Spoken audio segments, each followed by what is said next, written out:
ছিল পথসাথীর হোটেল, আচমকাই হয়ে গেল থানা। শক্তিগড় থানার নতুন ঠিকানা ঘিরে বা তুঙ্গে বিতর্ক, সুর চড়িয়েছে বিরোধীরা।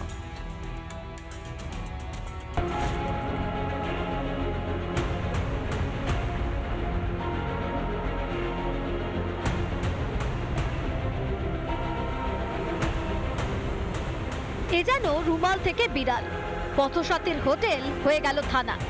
এ নিয়ে পুলিশ নাকি কিছুই জানে না। এটা তো পথসাথী ছিল, মুখ্যমন্ত্রী থাক এখন এইটুকুই।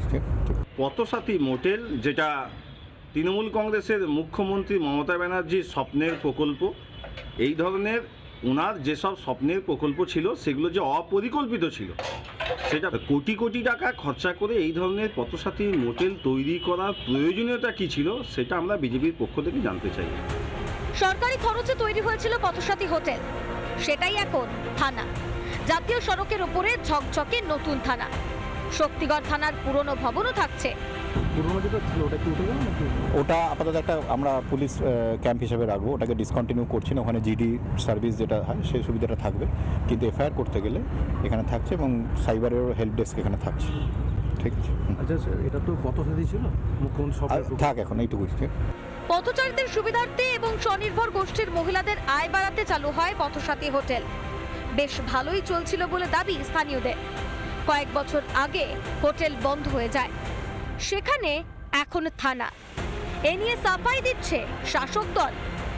আমরা যখন এটা করেছিলাম তখন একজন ব্যক্তি দান করেছিলেন। সেই সময় পরিস্থিতি এমনই ছিল যে এটা ভীষণ প্রয়োজন ছিল এবং চলছিল।